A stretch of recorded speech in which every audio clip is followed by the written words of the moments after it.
All right, welcome everybody to physical inventory counting in System 5. Now, this is an intro event, so it's going to be pretty high level. We're just trying to make sure that everybody has the information that they need to make a decision for the broader workshop that we have in 2 weeks. Your presenter today is Charlene, so let's have her get going. We got a lot to cover. Awesome. Thank you so much, Kyle. So hello, everyone. I still see that there's people coming in, but I'm so happy that you are joining us today. And welcome to this month's intro webinar on physical inventory counting.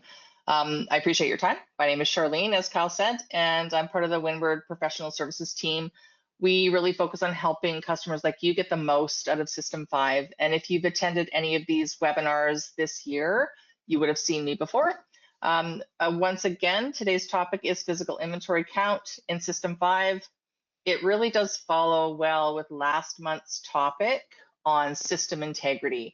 And really that is kind of the mandate for this year, is really trying to provide a consecutive type program that allows you to focus on really relying on the data in your system. There are some things that we go through with System 5 aside from just the regular point of sale and the regular purchasing. And it helps us with being able to rely on the data because we want to rely on the data for decision making. And so last month's topic was integrity. We're going to touch a little bit on stock integrity today because it's a bit part of the physical inventory count topic, but it is really going to follow up with the workshop as it's very related. So the structure today is for the next 30 minutes, we're going to walk through the core concepts of physical inventory count. So you understand what the tool does and why an accurate count matters. And then if you're interested and you want to go further, there is the optional hands-on workshop in 2 weeks' time where we're going to actually walk through everything in the product. Now I am going to present today a little bit of the product just to talk more about the tool itself. We'll highlight a few key things, talk a little bit about stock integrity, and then what I want you to walk away with today is a shared understanding of how physical inventory counting works in System 5. You know, if you're an owner, a manager, the person on the floor that's actually running the count, this is for you. So let's proceed. Okay, so what we're going to cover today is again, I keep talking about the webinar versus the hands-on workshop because I don't want you to be misunderstanding or disappointed about what today's webinar is about. We're going to talk about the concepts, why inventory accuracy matters, the tool itself, the different types of counts that you can do and the methods that you can use, and the count life cycle from start to finish. And then part 2 is where we're actually going to delve into the product and go through practical application of using the full workflow of physical inventory count. We get a closer look at how it gets started, batches, scanning, the variance, so when you're making changes to your inventory, plus the sometimes missed GL adjustment that needs to happen at the end of a physical inventory count. Now, if you don't have prior experience with this tool, that's okay. If this is brand new to you, great. Don't worry about it. Today is concept first. And that's where we really want to start before we just jump into the product. Yeah, and everything gets broken down into a practical demo that we're going to do in the live workshop in 2 weeks.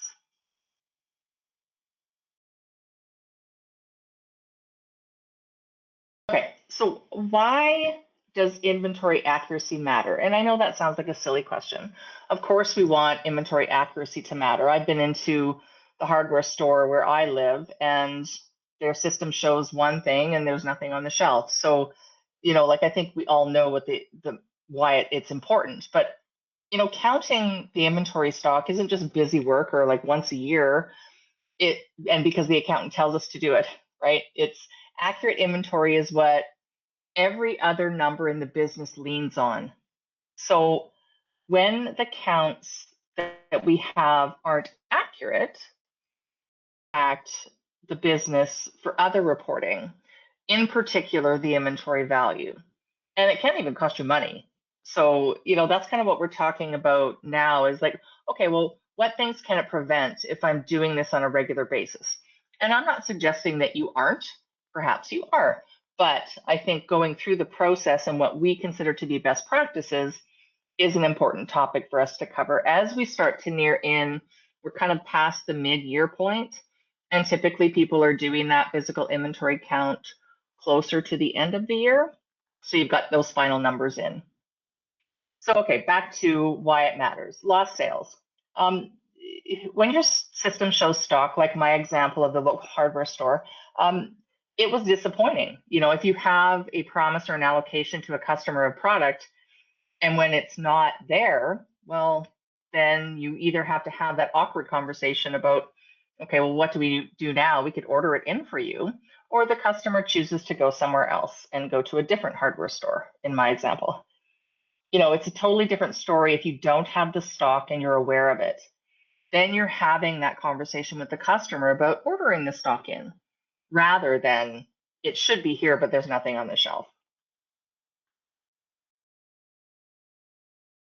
On the flip side, there's like wasted cash if you're reordering items because the system thinks you don't have them, but you actually do. And then you're tying up money in product that's sitting on the shelf when you already have existing product.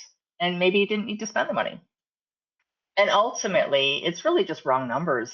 Even if it's not impacting sales, inaccurate counts can just distort the inventory asset value. And we're going to talk a bit about that in this month around physical inventory count, and next month around reconciliations, in that we really want to make sure that our inventory counts are accurate. That provides us with the decision making that we want around what our inventory value actually is. So again, I'm just going to comment once more on it. Really ties back to our last month's session on integrity. We want the data to be accurate. And really the bottom line is physical inventory count keeps System 5's numbers true. Every purchasing, pricing, any reporting that you do, making decisions around that, we really want the data to be valid. And that really is the idea around this entire year's worth of workshops that we're putting on. So we do want the balance sheet to reflect what's true.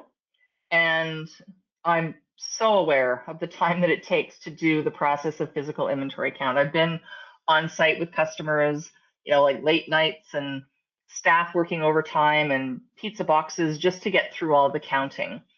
I think it's a big business impact, but it really is important. So the question isn't whether to count, it's how to count without the pain of counting. And that's what I'd like us to be able to talk about today and in the workshop.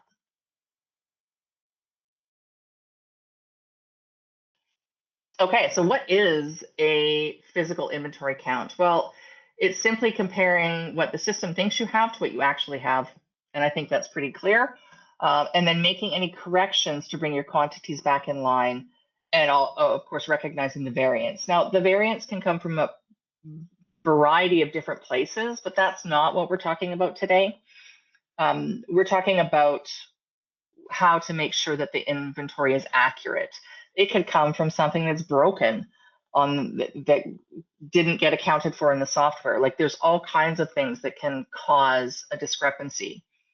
But what we're talking about today is keeping it aligned. So where does it live? It lives in the inventory and purchases section under physical inventory count. Perhaps many of you have used it. If your menu still shows fast stock entry, I know that probably is dating things, and I'm sure you're on a more current version, but don't worry. It really should open the same tool, but if you see that, you should be getting updated. And just real quick, the security. To do this, there is a security against your user that needs to be change inventory quantities. So that user setting allows you to be able to change quantities and process an inventory count batch. So we've seen it happen, so just wanted to bring that up. Okay, so the 4 tabs that are in the physical inventory count tool that we're going to talk about today are the count batch, the count entry, the scan batch, and the variance report.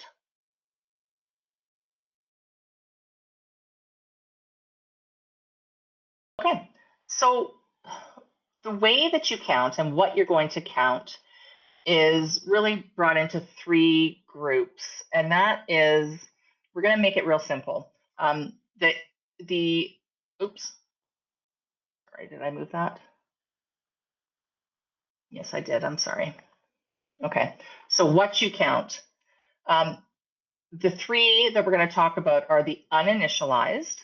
Now, an uninitialized, and I'm going to show this in the product real quick, but when you're using an uninitialized, this is really a blank slate and really marries well with if you're scanning. Think about like a blank spreadsheet, and you're going to scan your product and it's going to load the product into this spreadsheet with the part number and the quantity. We also have a periodic, and now the periodic is kind of the most, it's more common in my opinion, but that's because people aren't typically fully barcoded. Now the periodic stock count, that's not a blank slate. That is a listing of all of the products that you have.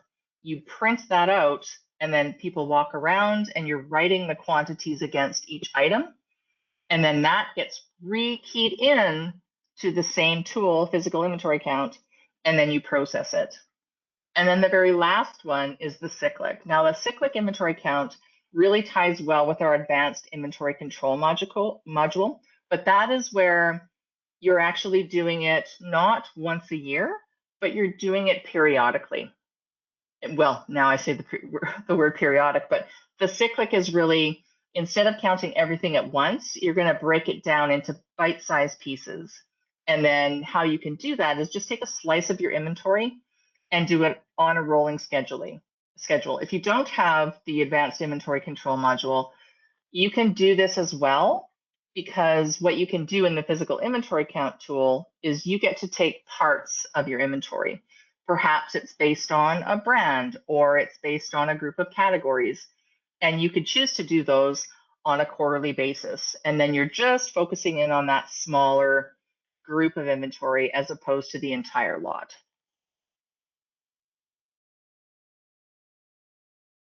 Okay, so now how you capture it, and it really ties into what I was just saying, but the printout method, that's what I was saying with the periodic count, is that you print the sheets, count everything on paper, and then you key it back in. It says simple and dependable, but it can take a lot of time. A previous workshop that we had this year was on the scanning capabilities and barcoding your business, and that really is where the efficiency value comes in. When we're talking about the big count, you can use laptops with scanners. And in the workshop, we're actually going to spotlight our Sidekick mobile application that allows for that. That would be a handheld data collector.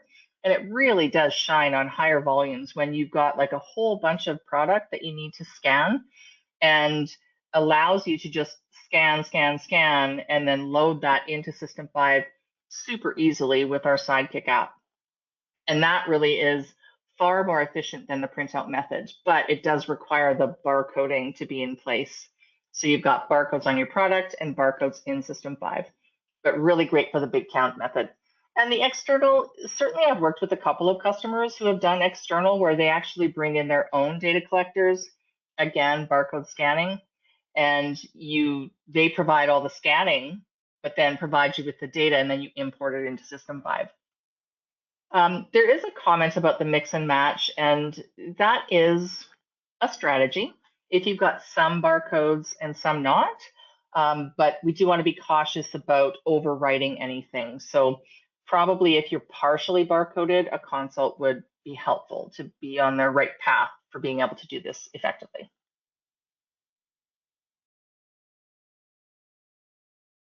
Okay, so here is really the life cycle of a count as we see it. And this would be our recommended best practice. So the journey really is these 9 steps. And if we talk about the first 3, that's really your planning phase, where you're going to pick your count type and method. What makes sense? And I'm hoping that what you're going to get out of today and perhaps the workshop is educating you on what makes sense for your business to be able to do or choose the right count type. So that's where we're going to choose the count method, and then we're going to clean first. And I'm going to show you the stock integrity because that's something that you'll see it highlighted in orange, but that is the recommendation, is do that first. If there's any integrity issues with your stock, let's get them fixed before we start adjusting any quantities at all. And then we're going to create the batch. Now, when we talk about a batch with physical inventory count, think about it like the big umbrella that is embracing your entire physical inventory count. The reason I say that is because you have this batch, and in particular, if you're scanning, let's say you've got 4 people that are going to go out into your business and scan all your product. Each one of them can be working independently on a scan batch, and we attach those to a count batch, and it all merges together, combines any quantities. So if person A and person B scan the same product in a different part of your business, it's still going to come out to 2. So the count batch gets created.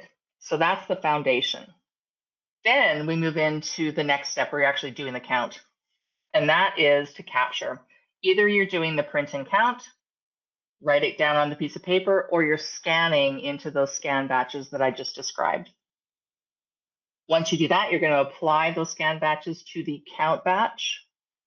And just so you know, in the workshop, we're going to go through each one of these steps so that there is a clear path, but that really is the process. You plan, you do the counting, and then the last phase, 7 through 9, is really where you're verifying.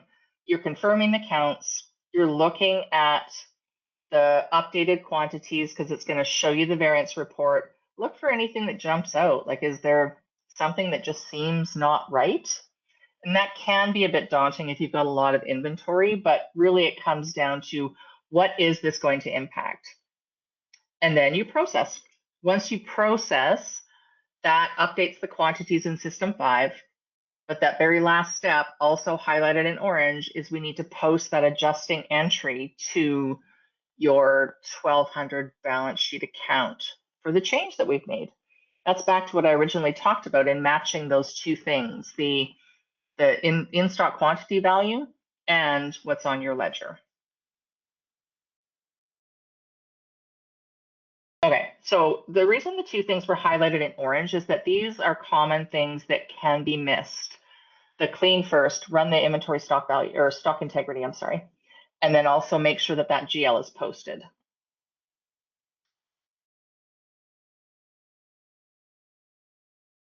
Okay, and that becomes the 2 cautions. Sorry, it's a bit of a duplication, but we want to clean before you count. And we also want to process our updated quantities because that doesn't get posted to your general ledger. And that really becomes an inventory adjustment where we're adjusting the 1200 account on your balance sheet based on how or the value that we've adjusted in your inventory in-stock quantities. Okay, so before we talk a bit more about the workshop, I just want to jump into the System 5 product for a moment. And I want to talk about stock integrity. Now, when we did the last month's workshop, we talked about integrity. We talked about ledger integrity and stock integrity. And the stock integrity is a little bit tricky to be able to demonstrate because it can take time to process. But really the intent behind the stock integrity and why it's so important in the initial stages of doing your physical inventory count is that it can process changes that, well, any discrepancies that you have. So I'm going to bring up, this is demo data, but if any of you have run your stock integrity, the first time that you run it, it looks like this. And what it's doing is it's looking at transactional data and it's assessing if there is something that doesn't make sense. And it, as an example, on this particular item, it recognized that the stock quantity versus the calculated quantity was different against this item for special orders on work orders. And I'm going to explain the difference between stock quantity and calculated in just a moment. But what happens is that the next time that we run this, it's going to give us the option to be able to make the decision on which one is right. And this needs to happen, should happen before you do a physical inventory count. So I'm just going to run this a second time. So there is documentation on the process of doing stock integrity. You run it once, let the system identify and fix what it can, and then you run it a second time. And I'm just going to let that run, and then we're going to shift over to the physical inventory count for a moment, and then we'll come back here.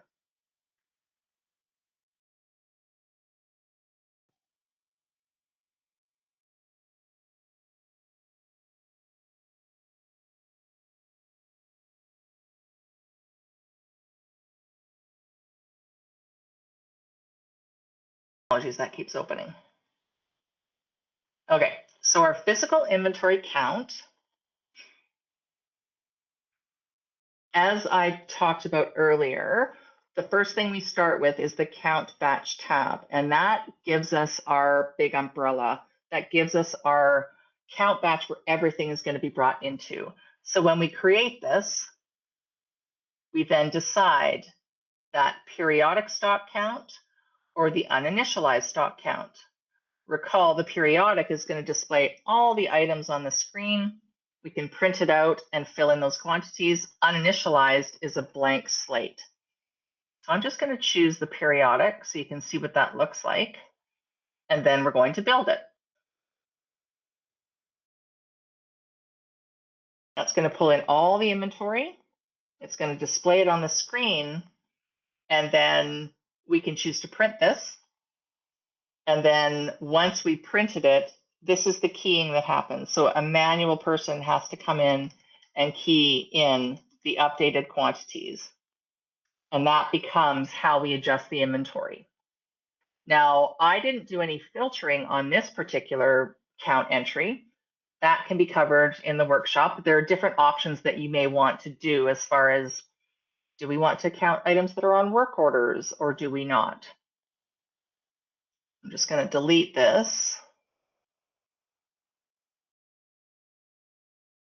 And then create a new count batch. And then we're going to do uninitialized and build that. Now here's our blank slate. So let's say you have laptops and you're fully barcoded in your business and you can walk around and scan product. Connecting a laptop through remote desktop services into your server, you've got the environment where you can just go scanning, or you're actually using our Sidekick application and you're going around and scanning, and then you can load this into this same interface where we're just looking at a blank slate and we're going to load the data into it. So those are kind of the two different options that we have for bringing in the new quantities. So I'm just going to close this and see where our stock integrity is at. Okay, so now that we've run it a second time, we now have this option down here in the bottom right corner where it says view in stock versus calculated.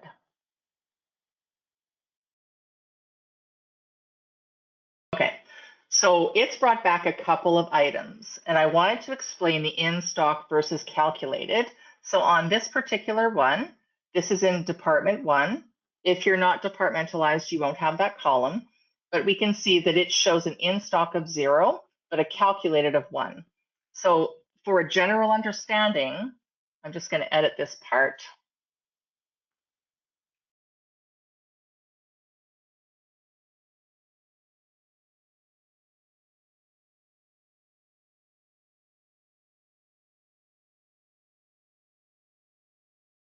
Okay, and we're just going to flip over to Department 1.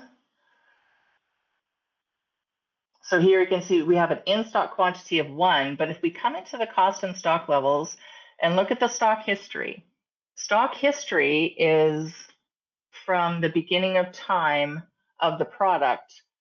It looks at the math around, okay, what initially happened? Look at this, way back in 1997. And it does plus and minus based on the activity. And you can see here that for some reason, I can't explain why, but it has a total stock of 1. That's what its cumulative stock is stock of 1.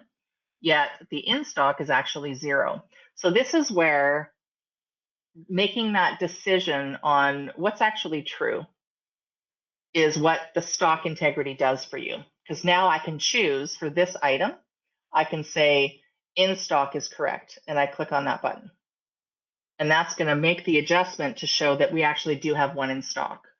So you can see that it brought up a couple of items, and really the meaning behind this is that it's detected where there's a difference between what it's showing as in stock and what the math behind the accumulation of purchasing, receiving, selling, and manual adjustments have added up to. And that's where it gives you the opportunity to make that before you make that decision, before you do the physical inventory count. Okay, and we're going to go into more detail on that in the workshop, but I did want you to see that. Okay, and then we're just going to flip back to this, and I want to talk a bit about the workshop because we're really excited to be able to go into this really critical topic. And it is on July 23rd, 9 a.m. Pacific. Really does go through comprehensive learning. We're going to go end to end with a full session on processing a physical inventory count, looking at the Sidekick mobile application, question and answer. And then we do have pretty easy access to purchase the workshop. It's pretty low cost. I think that that's sort of our mantra this year, is really around trying to bring the high value topics in a low cost, low time commitment way of doing it. So windwardsoftware.com/workshop is how you can make your purchase. And I do hope that some of you found some value in today's content and are looking forward to seeing how we can help you with your inventory counts. Kyle, just quickly, we've got a couple of minutes. Is there any questions in Q&A? Yeah, it looks like we got a couple that are probably pretty easy for this venue, and we only got like 3 minutes left. But there were two questions. One was, does an integrity check require a GL entry, or does it do it on its own, or what's the process? Or you don't have to explain the whole process, but it seems like a yes or no. So an integrity check, I guess that it does make me question. So we've got the ledger integrity and we've got stock integrity. Stock integrity does not do a GL entry. So I think that's probably what we're talking about. So if we're adjusting that quantity like I just showed, there is no GL entry that follows that. So that's where it's going to lead you to next month, where we're talking about inventory reconciliation, where we want to be able to reconcile the inventory between the ledger and what the in-stock value is. The real answer to that is that's up next. next anyway. Then the other one is if you were to do a bunch of batches, so you're processing several batches, and maybe this is answered in the workshop, but do you do one variance report at the end of all those batches, or does each batch get its own variance report? It's all at the end. So the idea behind the batches is you do the multiple scan batches, bring them all in and let the system merge them together. That was the example that I shared where two people might scan the same item. They're just in different areas of your business. And so we want to be able to capture the two, not one overwriting the other. So yes, bring all the scan batches in and then process, and then you get your variance. Now, if you're doing like one count on one day or spanning over 2 days or something like that, that would be the method. But if you were doing month to month to month, you'd probably want to do their own variance reports, right? Correct. Yes. Yeah. If you're doing monthly, then you'd have like just a monthly variance. Yes. Got it. Okay. Perfect. And that was the questions that came in, and we're just about out of time. So okay. Thanks everybody for coming. We hope you join our workshop. Yeah. We're having a lot of fun with these workshops this year, so hope to see you there. Thanks for all your time. Thanks, everybody. Okay.